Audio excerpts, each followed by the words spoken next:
Hello, everybody, and welcome to Education Bite number 117, dated November 28th, 2020.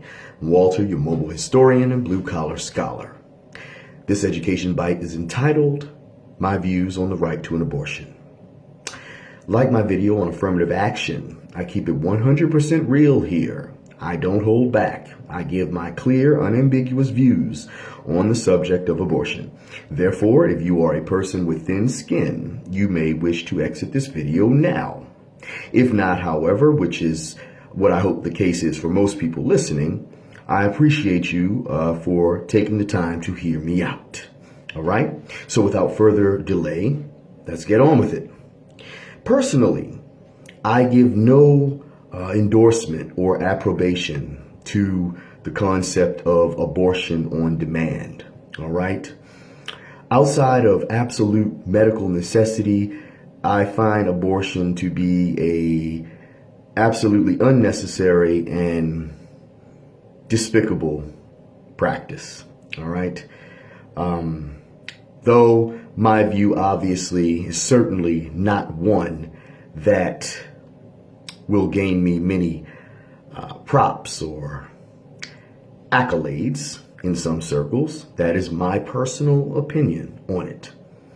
However, with that in mind, I do not feel that it is my right to tell a woman she cannot have an abortion. Okay? And that's not because I'm a man, per se. That's because she is a separate individual from me.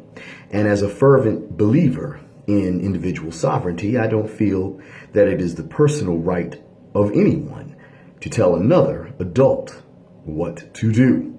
All right? That's my personal view on the subject.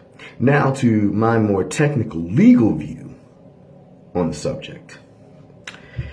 Personally, I do not feel that abortion is something that should have been elevated to have constitutional protection.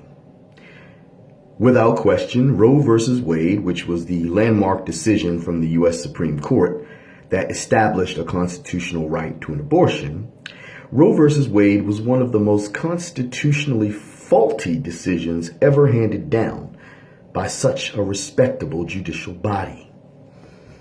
Roe versus Wade lacks constitutional logic and a solid constitutional foundation.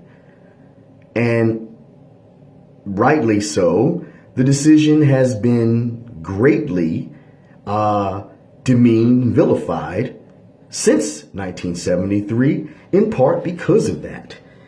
And you might be thinking at this moment, well, you're no lawyer. What do you know? Well, guess what? No, I'm not a lawyer. Okay, but I certainly have been studying constitutional law for years. Okay, I have a master's in legal studies, and the class of constitutional law, you know, for me, was the most interesting. And certainly, with respect to knowledge, that was the one I did the best in. All right? And Roe versus Wade, let's face it, folks, and you may not agree with me at all, but the decision has no solid, factual, or tangible legal basis in the Constitution whatsoever. Okay? It doesn't. Read the decision one day and you'll see exactly what I mean.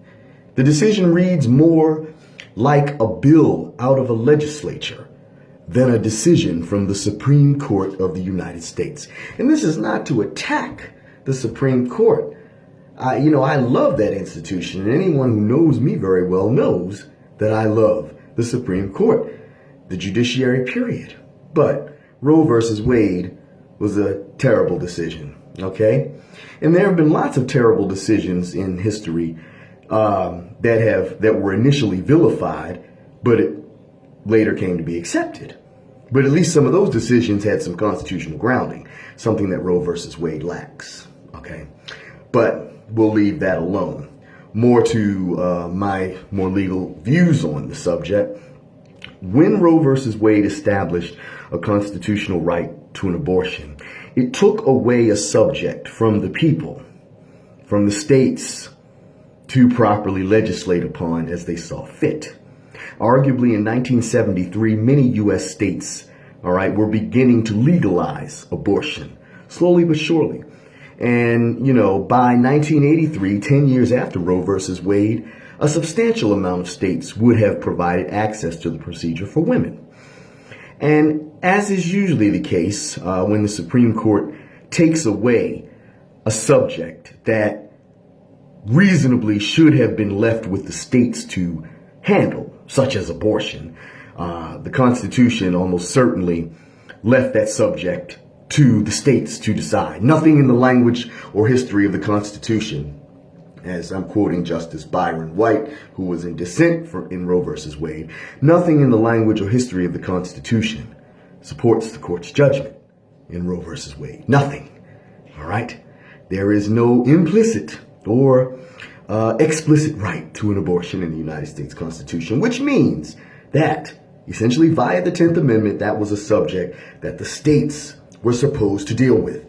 And they did, without interruption, all the way to 1973, when you get this very, very, very constitutionally indefensible decision in Roe versus Wade. And lots of legal scholars on both sides of the spectrum would agree with me 100%.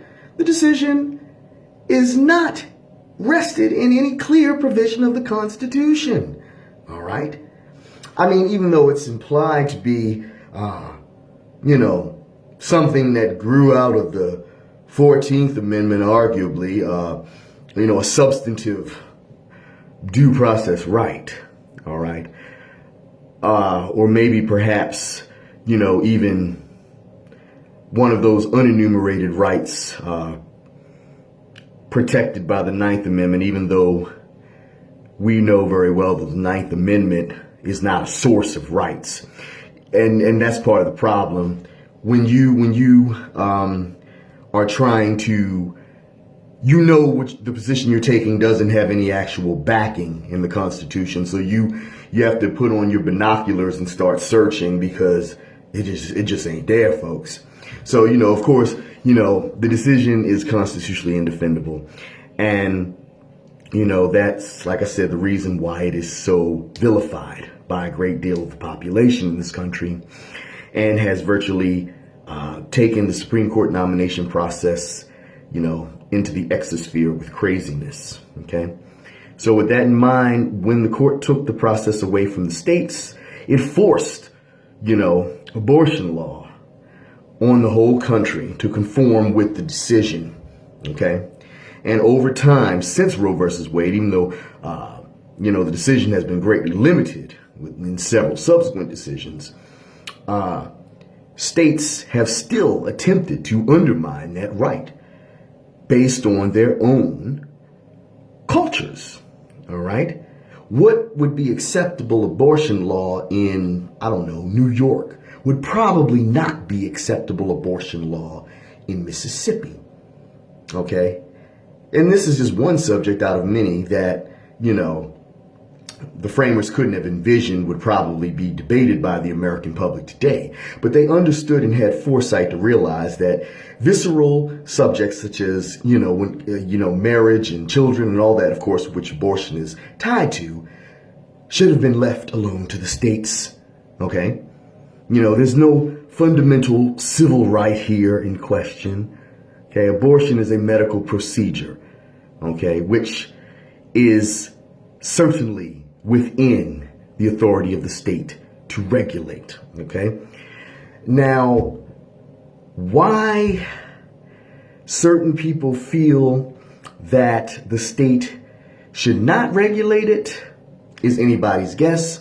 You have them out there, though. Okay? There are certain people who would allow abortion all the way up till the day a woman gives birth. Okay?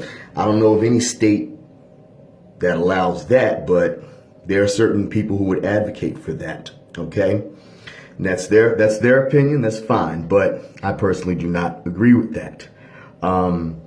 There are people who wisely see that, when it comes to states regulating abortion, and I agree with this in full, it's not only about the mother. It's not only about her.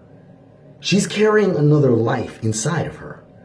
If it were only about her, nobody would be trying to take this away. Okay, nobody tells a woman she can't dye her hair or wear a wig, or get breast implants or something. But this is not only about her. This is about a potential life inside of her. So the state absolutely has the right to regulate this practice. Okay, and there are some women who go as far as to say that we as men should have no opinion or say whatsoever on the subject of abortion. Why? Because men don't give birth. I have to disagree. My reply to that is simple. When women can create babies by themselves, outside of any fertilization from a man's sperm to their egg, then we will shut up and go home. After all, we have no role in the process. But as long, biologically, as it takes a man's sperm to fertilize an egg to create a new life form, whether it be by way of actual sexual intercourse or in vitro fertilization, still takes a man's sperm, man's DNA, all right, to connect with her egg to create a baby. That's how God designed it, okay? So until it no longer requires anything from us to create a baby, we have the right to have a say, okay? So, but there are, and most women obviously do not take that position. I don't want you to think that I believe that, but many do, and I don't think that is, very tactful or logical, as it takes a man and a woman to create a baby. Like I said, whether an actual or artificially. All right. Still takes something from both sides to create one. So, yes. All right. So those are my views on abortion in sum. All right. It is certainly, in my opinion, sum it up once again, I do not feel it should have ever been elevated to the status of a constitutional right.